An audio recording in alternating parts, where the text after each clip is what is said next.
Hello again, it's Jason Renault with the Alternative Mobile Services Association. Today I've got Tansy McNulty. Hi, Tansy. Hello, Jason. How are you? We're doing great. We want to talk to you, about your projects, but mostly about the right resource directory. How'd you get into this sort of work? I looked at your resume and you were heading a different direction. This is true. So I come from corporate America, over a decade of experience in supply chain management. That's Hmm. cost reduction, risk mitigation, root cause analysis, that type of work. And I became pregnant with my oldest son in 2016. And during that time, that's when Alton Sterling, Philando Castile, and Ronnie Shumpert were all killed by police in a very short period of time. And my work environment was largely silent about it. And I was carrying a Black boy child. Hmm. So it's top of mind for me. And at that point, that's when I decided like I have to use the skills that I have, things that I've learned, the training that I have to create a safer future for my children. At that time, it was just one child. Now I have two, but for my future children. So I essentially started an organization 20 years before I will actually need it. Oh, foresight, That's what it but is. sad. Yeah, out of sadness though, and sadness and anger. I was angry as well. So the full name of the organization is 1 Million Madly Motivated Moms. And the reason we had to put mad in there is because sometimes we get, especially as Black women, like one Black woman, right? We get stereotypes of being angry, but there are some reasons, some things you should be angry about. Anger is a very valid emotion, but it can be used as fuel to innovate upon and invent very, very great solutions for some of our most pressing issues. So that's where 1 in 4, 1 million madly motivated moms came from. It was from the ultimate goal of ending police violence in one generation's time. That's by June of 2038. Tell us some of the activities of that group. What have you been doing? Yeah. So one of the biggest and most, I guess, most timely for this group and this audience is the right response directory. Hmm. So in 2020, summer of 2020, we had all the uprisings, right? They got very loud for a moment about, police violence, anti-Black violence. And during that fall, we're a small organization. We're like, what can we offer? People seem to understand that we have this big, massive problem now. What can we do? So we decided then to give people a spot, one place to find alternatives to police for mental health, behavioral health, and substance use disorder emergencies. And why is that important? It's important for us because we know that we have to literally put the solution in our own hands to find alternatives to police when our loved ones or someone we're interacting with has a mental health emergency or episode. So we started out with 34 units. So we took 6 months from January of 21 to July of 21. We started out with 34 units across the country. And by the time we released the first iteration, we had over 150 units at that time. And then here recently, as of last year, we re-released the Right Response Directory, giving its own name, its own branding, its own site, with the support of Players Coalition. And we found over 250 units. And we know there are more out there, right? We know there are, but we haven't found them yet. So we could use your help in looking at our right response directory and finding where we have gaps. Also helping us know if we need to update information, because most of these phone calls we made last year. Well, last year is in 23. Yeah.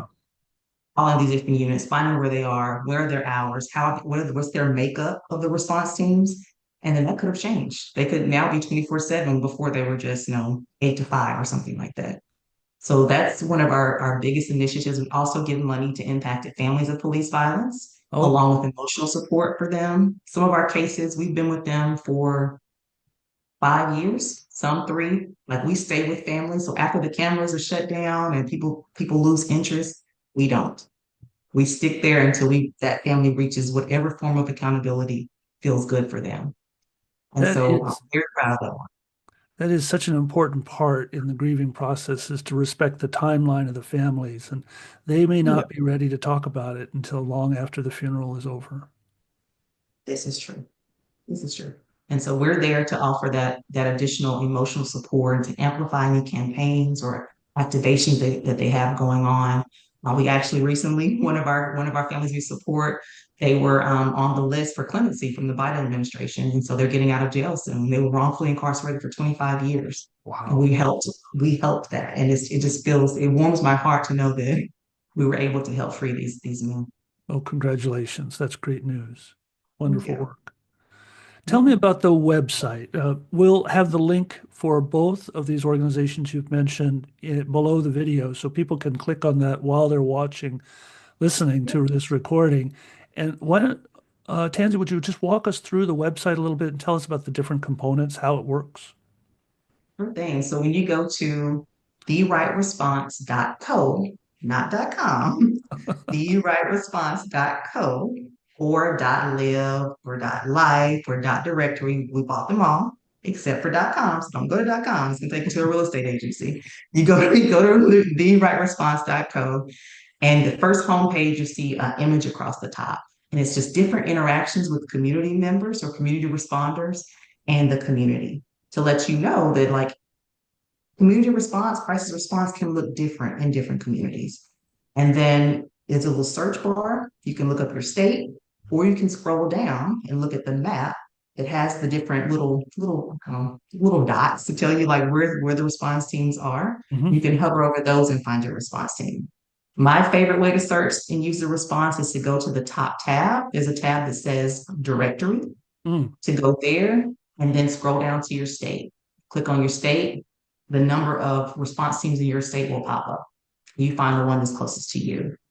Each of the tiles, each of the units or the teams that you see on the directory, there's some key information on each one. It has a website, their phone number, their hours of operation, and then there's a little box that says like more information or additional information.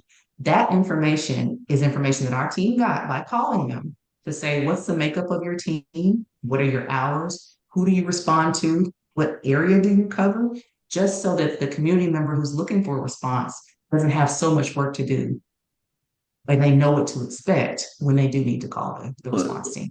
Well, let me ask though, shouldn't someone just be able to call 911 and get a mobile crisis team out right away? Why do they need to know all this additional stuff? Should is an interesting word to use because they should be able to call one phone number. Um, but what we found is we use 911 for like a catch-all for everything. Mm. Everything from a crisis, mental health crisis, to a car accident, to I'm arguing with my neighbor, to someone pulled a weapon on me. It's been a catch-all. And for people who are Black, Brown, Latinx, LGBTQIN, to just call one number, we're probably going to get a law enforcement officer no matter the type of emergency. And that becomes dangerous for us because we have black skin, brown skin, we're queer, whatever our otherizing function or identity is. And so the reason we did the right response was to make sure that for our particular emergency, I'm looking at my loved one having an episode or someone on the street is having an episode. I know this is not, they're not committing a crime, but they're in need of care right now, specialized type of care. And so I want to get them the right response to their emergency. And 911 may or may not be the right response. Typically, it may not go well. Someone with a weapon will likely show up, no matter what the instance is, and that becomes dangerous for people whose skin has been weaponized. So my question I just asked is why can't I just call 911? Is really about me. It's really about white people. Is that right? Mhm. And that I we're mean, going to get different responses based on the color it's of our going to skin. be different. You and I could be displaying the same symptoms. Yeah. We could both be talking to ourselves. We could both be acting out in some other way that may be an altered reality. Hmm. The response is going to be different. And that's not something we can just wave away with some ballot measure or ordinance or something. That's deeply embedded in American society. In history, yes, yes, it's how this country is. It's what we're rooted in. It's forms of racism and, yeah, anti-Black violence, but also any otherizing type of violence. Yeah. So this So is you should be able to get the same response, but that is not what is actually happening. so until then, until that magical moment. It's imperative that mutual support be available and this additional information so people can make informed decisions. Exactly. You can make your own decision. You and your loved one or whoever's helping in the situation can make their own decision. And they have the information in their hands or on their computer, their fingertips, they're a scroll away from a better response, a different type of response that is care centered, that is health centered, that can de-escalate and can see the humanity in you or me or whoever they're responding to. You've had a lot of help in creating this directory and website. Tell us about some of the folks who've given you support and helped you put it together. So this was a team, very much a team effort, particularly the update and the redoing of the whole site. Very much funded by Sozose Foundation Mm. and Players Coalition. They were the ones who helped us do this. It took us, just to give you like a pinpoint, like a measure, it took us 3 years to get to over 3,000 viewers and unique visitors of the old site. Fast forward to last year, we did that in like 8 months. We did it very Wow. quickly because we had the right financial support from funders. But in order to even make the right response or redo it, we had to have a lot of volunteers. And we have volunteers from across the country, every shade you can, or a shade of human you can think of, every background you can think of, because the uniting factor was they all wanted people to have a better response and to survive their health emergency. Mm. And so they dedicated hours calling these different response teams, hours of telling us, is this button in the right place? Is this the right color? Do we want to do Right. this? Like it takes a team of people to look at this and really help create it. So our volunteers, we had 14 volunteers across the country, every walk of life we can think of. And then, of course, our two major funders and then our staff. So it takes a team of people with different perspectives to create something like this. And this is a growing enterprise. This is not a static website. You're still adding to it. Do you still need volunteers? Many. We need many volunteers, people, and especially people who know that there are gaps on our site, who look at the site like, hey, there's a response team down the street from me. They're not on this site. Let us know. There's a button on there that says in the top right corner that says share a new response team or add a response Ah, team. You click that button, fill out this short form, it sends it over to our team for us to call them, contact them, go through our little script to make sure that we understand the information that needs to go on there. There's also a button on every tile that says correct, incorrect information. Is something wrong on this tile? We've gotten those too. We've gotten some things wrong. Things are outdated from 6 months ago. Like things are constantly changing in this space. We need volunteers for that. We need helpers. If you are a helper, if you're like, you know what, I want people to get a better response, the right response to their emergency, please let us know. Please come help us because it's going to take a lot more of us to reach more people. well, that's great. I mean, we often get people asking, well, how can I help? How can I be part of the solution? Yes. There are ample ways to help. You can come volunteer, you can donate, because it takes money to share, to spread awareness, to raise awareness, to even hire people to help us update the site, technologists to update the site and to monitor and maintain the site. There are a number of ways you can help, but donate to 1in4.org or therightresponse.co. Mhm. Volunteer your time, your talent, your treasure, and just help us spread the you can tell 5 people like, hey, I found out about this site today. Did you know they have some response teams in your area? You're in Seattle or you're in Jackson, Mississippi. These response teams are there. Have you heard of them? Every share, every share helps. Every share Let helps. me shift gears a bit. You have been able to observe many, many teams and talk to these folks around the country. W- Tell me some of the trends you see that make you optimistic about mobile crisis. That makes me optimistic. More states are seeing it as a priority to have alternative response teams outside of policing. So I'll call out California. That's one that comes top of mind. They have a law where you now have to have, even in rural areas, an alternative to police response. So our team will be helping to train some of the counties in a couple months on cultural competency, culturally understanding the Black and African American community Mhm. in community response. So I'm optimistic that states at the state level are seeing the importance of alternative response because I don't think we're, I don't think federally they're going to understand it for a while, the importance of it for a while. So we're going to the states, we're going to your cities, your council people. That's another way people can help. Talk to your council people like, hey, we need to have a response team. There are so many different makeups. You know the saying, like, if you met one community, you've met one community. There are so many different makeups of response teams. So whatever your community needs, you can advocate for that with your council people. And this project came in a sense or was energized by 2020 and the death, murder of George Floyd. How has the abolition movement supercharged mobile crisis? It does seem to be the political center of what we're doing. Yeah, that I mean that's really a major the major aha moment were the uprisings of 2020.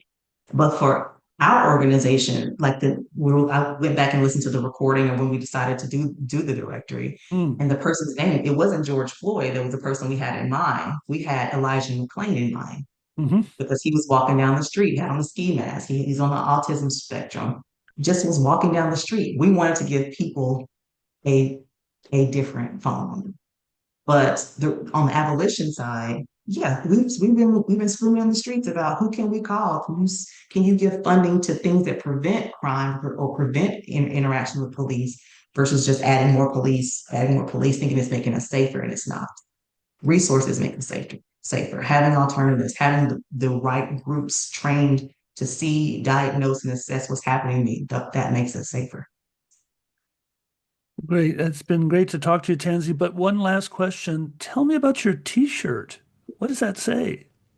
What does it It mean? says mental illness is not a crime. This came from the Sozose Foundation. This is from the 2022 summit. It's this older t-shirt, but I wear it in the airport. I wear it when I travel. I wear it obviously at home when I'm just working because it generates conversation. People are like, you know what? You're probably right. Mental illness should not be a crime. We're talking about health, a health issue that should have a health response. But yeah, mental illness is not a crime. And that's really what all this work that we do, that's what it's all about. Well, Tansy, you're a great advocate and a brave woman, and I'm so glad to have talked to you. Thank you. Thank you, Jason. This is great. I appreciate you as well.